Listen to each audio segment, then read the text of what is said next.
Kenapa ya ada guru honorer yang gajinya sama-sama terbatas, tapi tetap bisa menabung, punya dana darurat, bahkan membangun usaha sampingan? Sementara ada juga yang setiap akhir bulan harus berjuang bertahan sampai gaji berikutnya. Apakah karena mereka itu lebih beruntung? Ternyata tidak. Setelah melihat berbagai kebiasaan keuangan guru honorer, saya menemukan satu hal yang cukup menarik. Masalah terbesar seringkali bukan pada jumlah penghasilan, tetapi pada cara mengelolanya. Dan di video ini saya akan membagikan strategi sederhana yang bisa membantu guru honorer mengatur keuangan dengan lebih tenang, meskipun penghasilannya terbatas. Sebelum lanjut, jangan lupa klik dulu like-nya, subscribe, dan nyalakan notifikasinya. Karena di channel ini kita akan bahas tentang keuangan, produktivitas, tanpa dan meningkatkan kesejahteraan tanpa harus menunggu penghasilan besar, terutama dari Canva. Menjadi guru honorer bukan pekerjaan yang mudah, tanggung jawab besar, mengajar, membuat administrasi, mendampingi siswa, bahkan ya, terkadang harus mengeluarkan biaya pribadi untuk kebutuhan sekolah.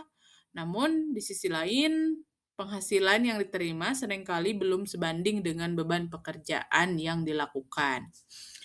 Karena itu, kemampuan mengelola uang menjadi keterampilan yang sangat penting, bukan karena gajinya besar, justru karena penghasilannya yang terbatas.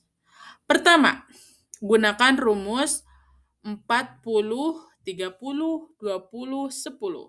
Nah, ini adalah salah satu metode yang cukup sederhana.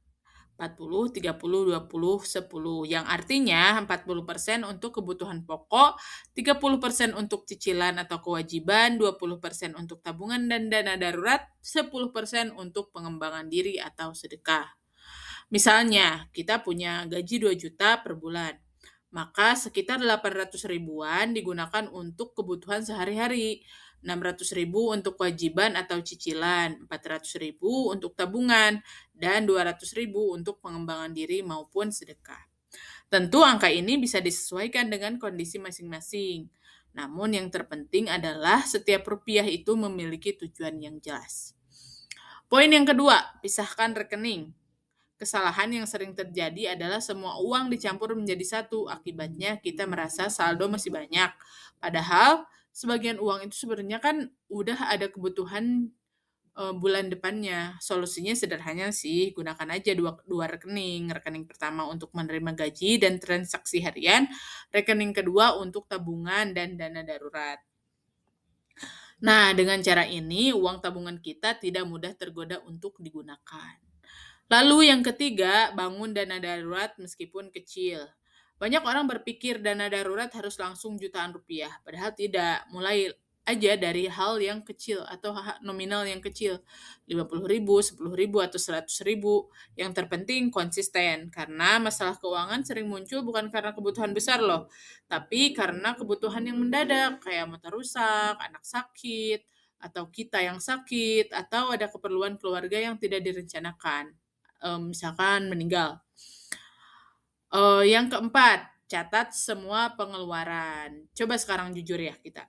Kalau aku tanya nih, uang bulanan lalu habis untuk apa aja? Apakah bisa menjawab dengan detail? Kayaknya enggak ya. Kebanyakan orang juga enggak bisa detail beli apa aja selama 1 bulan ini. Karena kita nggak nyatet. Padahal kebocoran terbesar sering berasal dari pengeluaran kecil, kayak jajan, cilok, bakso, ngopi, biaya aplikasi, ongkos tambahan, cemilan, wow. Hal-hal yang tak terlihat dan itu nominalnya kecil-kecil. Tetapi jika dikumpulkan selama 1 bulan, jumlahnya itu kayaknya bakal sangat besar ya. Makanya kita harus mencatat, minimal kita gunain aplikasi money lover, catatan keuangan, atau bahkan buku tulisan biasa. Yang penting itu dicatat. Yang kelima, kita harus bisa cari penghasilan tambahan dari keahlian mengajar kita. Ini bagian yang paling menarik ya untuk guru honorer. Karena guru tuh sebenarnya memiliki aset yang sangat berharga, yaitu kemampuan mengajar. Kemampuan ini bisa jadi sumber penghasilan tambahan, misalnya membuka les privat, menjadi tutor online, membuat modul pembelajaran, menjual media pembelajaran, atau membuat konten edukasi di YouTube dan media sosial lainnya kayak IG atau TikTok gitulah. Banyak guru yang awalnya hanya berbagi materi sederhana itu kemudian berkembang menjadi sumber penghasilan tambahan yang cukup besar. Jadi jangan hanya fokus menghemat, pikirkan juga bagaimana cara menambah pasukannya. Pasukan uang maksudnya. Menjadi guru honorer memang penuh tantangan, tetapi kondisi keuangan yang lebih baik bukan hanya ditentukan oleh besarnya penghasilan atau gaji yang kita dapatkan ya, melainkan oleh kebiasaan yang kita bangun setiap hari. Mulailah dari hal yang kecil, pisahkan rekening, catat pengeluaran, bangun dana darurat, dan manfaatkan keahlian mengajar untuk menambah pasukan. Karena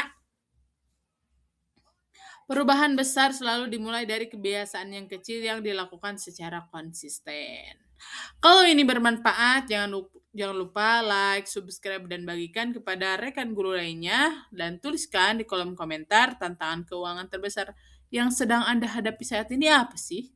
Siapa tahu pengalaman kamu bisa membantu guru lainnya yang sedang berjuang. Oke, sekian video hari ini. Jangan lupa subscribe,